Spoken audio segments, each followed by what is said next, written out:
Islam is evil, atheism is good. Watch what happens when atheists don't do their research. Wouldn't that be absurd? Look, here we have an atheist bomber who is dying to please no God. I don't know if did you get a chance to read the Quran or look into Islam before coming to this debate?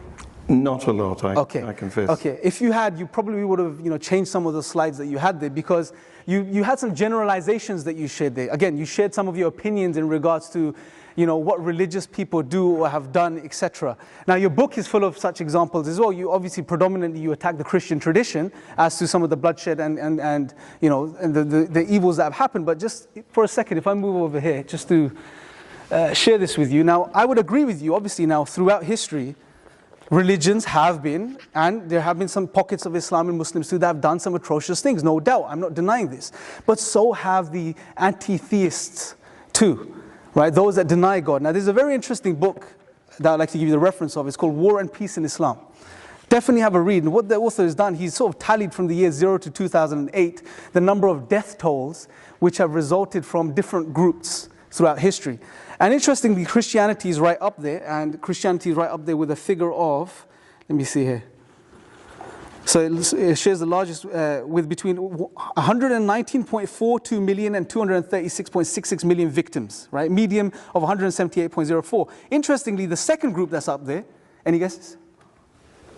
Well, probably atheist, but yes, and the anti-theist group. I would contest that description. Well, you can contest it with the author of this book. I'm sure he would like to hear from you.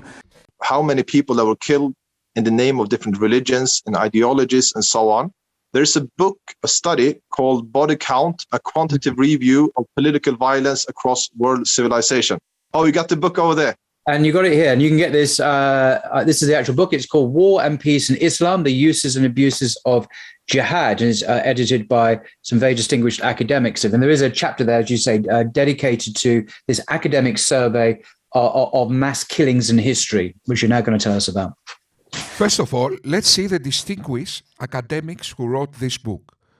Is the nephew of the late King Hussein of Jordan, is chief advisor to the Prime Minister of Turkey. Oh, and some guy from Malaysia, in other words. Those are the scholars with the objective analysis. World War II, 52 million. It was done by Christian and Buddhist.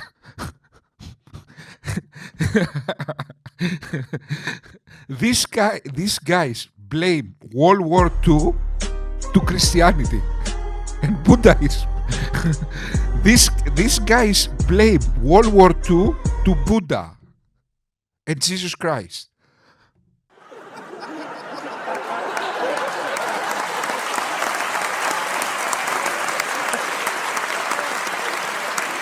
Then we go to World War I, 66 million.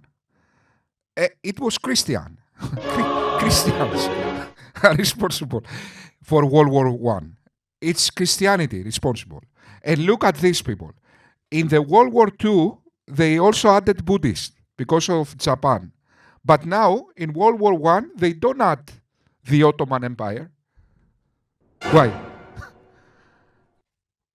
Let me guess. Because the author is this guy. It is edited by some very distinguished academics. It's available. You can get it online, the PDF, for free actually. But the hard copy is actually very inexpensive. And there is a chapter there, as you say, dedicated to this academic survey of mass killings in history, which you're now going to tell us about. Calling these childish errors and propaganda academic survey is scandalous, Paul. Let me, because you still might not get it, let me describe those errors. When you say death toll and then Christian death toll, presenting as Christian death toll equals all people killed by Christians in history. Instead, the death toll, Christianity is responsible in history, is erroneous and misleading, because it implies Christianity is somehow to blame for all the killings Christians did in history.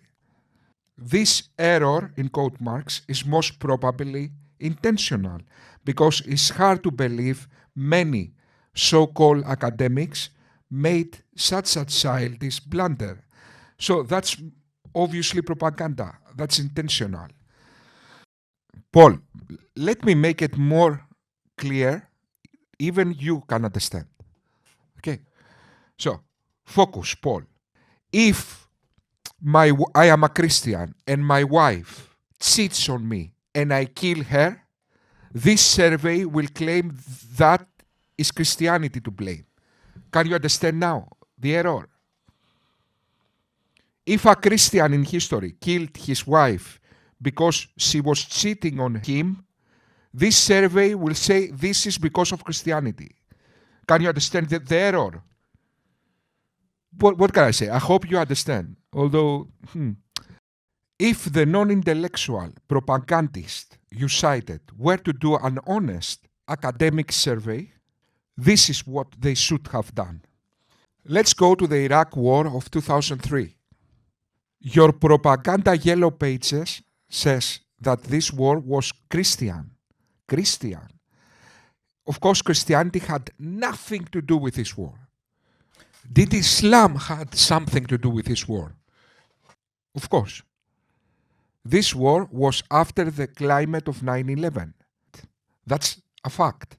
So Islam had something to do with this war. Bush had something to do with this war.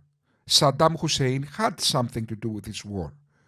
Geopolitics had something to do with this war. Human greed, maybe, had something to do with this war. But Christianity, nothing to do with this war. So the only, in fact, ideology, in a sense of religion, was Islam. Yet, here you blame Christianity. Then, it says the 6-day war of 1967 was Christian. You mean the Jewish-Arab war? Let's see that, guys. Wait just a moment. Yeah, okay. So the 6-day war, when Arabs attack Israel, it was Christians to blame. What the hell is wrong with you? Christians. So when Arabs attack Israel, it was Christians to blame. Okay. And then you say the first Iraq war, when Iraq attacked Iran and Iran asked the help of USA, that was anti-theist to blame. Are you mentally retarded? So when Muslims in Iraq attacked Iran, it was anti-theist to blame. What?